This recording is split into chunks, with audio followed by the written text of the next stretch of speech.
Hello everyone, welcome to a new MINEDW tutorial. Today we will explore a very important step in building 3D models, which is the generation of a mesh, also called meshing.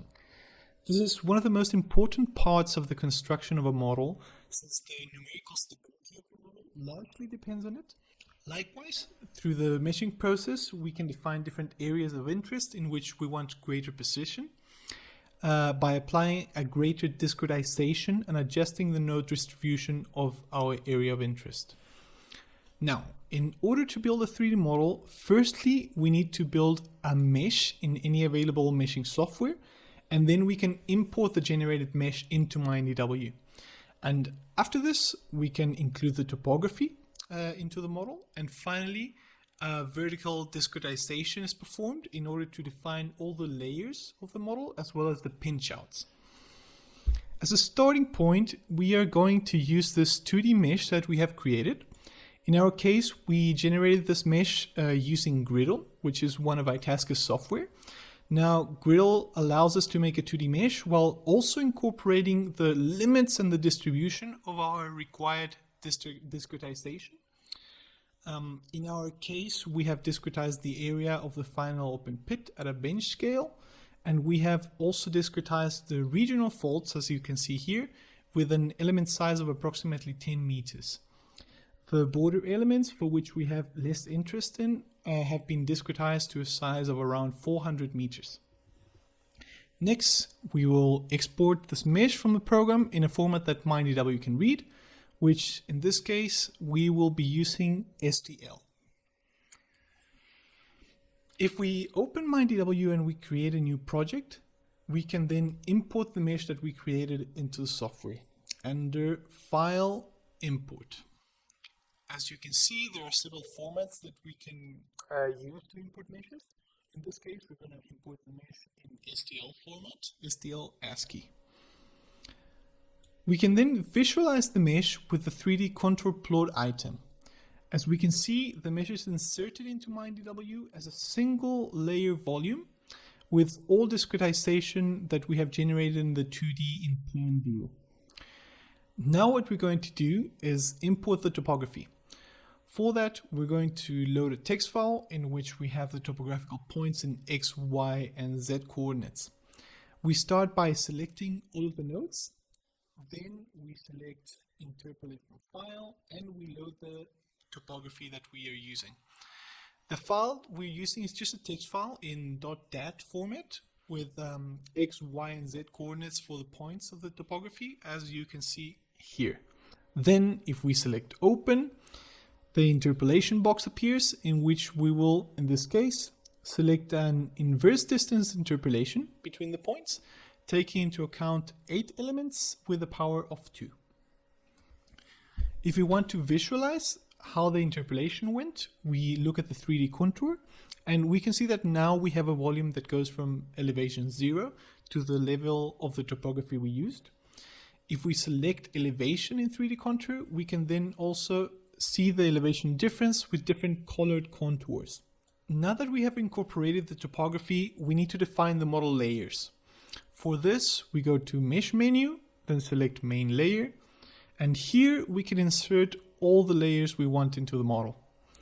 Layers can be generated in MINEDW in 4 different ways, with either a constant elevation, with an average function, which generates a layer between elevations of the upper and lower layer, with a fixed thickness, or with a defined depth.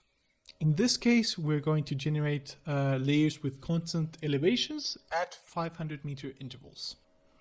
In this way, all the layers appear at the different elevations we have selected, as you can see here. And also, to show you, we can add an average layer by selecting the corresponding option in the menu, as you can see here. Now, if we make a cross section, we can see that the average layer generated adopts the same tendency as the topography, which contrasts with the layers of constant elevation that we selected earlier, which are completely flat. Now that we have created the main layers, we're going to use the pinch out function to generate a vertical subdivision only for our area of interest. This allows us to avoid increasing the number especially in areas where we have no interest, and thus we can avoid the unnecessary computational cost that the model would have from including more nodes. For the pinch out, we select mesh, then pinch out, and we can select the number of divisions per layer we need. Then, to select the area we want to apply the pinch out in, we open pinch out in the menu and then select what we want to discretize with the selection tool, which in our case will cover the whole final pit area in plan view. Then we select the elements and we choose our corresponding pinch out type. Now, if we open the 3D contour and make a cross section, we see our initial layer 1 and layer 2 boundaries, and we also see that within the area we selected for the pinch out, MINEDW subdivided the layers into 3 sub-layers. This allows us then to obtain greater modeling precision to areas of the model that we're interested in without increasing the number of nodes or elements for the rest of the model domain. Changing now the view to an already built model and going to the model information, we can see the number of nodes and elements that our model contains. This one, for example, has around 1,190,000 nodes with 2,300,000 elements. And despite having more than 1 million nodes, this model simulates approximately 40 years in 3 hours of runtime, which gives you an estimate of how much the nodes affect the computational cost. If we want to make a cross-section through this model, which is already built, we can observe the different discretized areas that we define. In this case, we have the shape of an inverted pyramid in depth, since if we advance in the excavation of the pit, the discretization adapts to the pit surface in this way, and we save computational time by optimizing the discretization of the pinch out to envelop around the pit.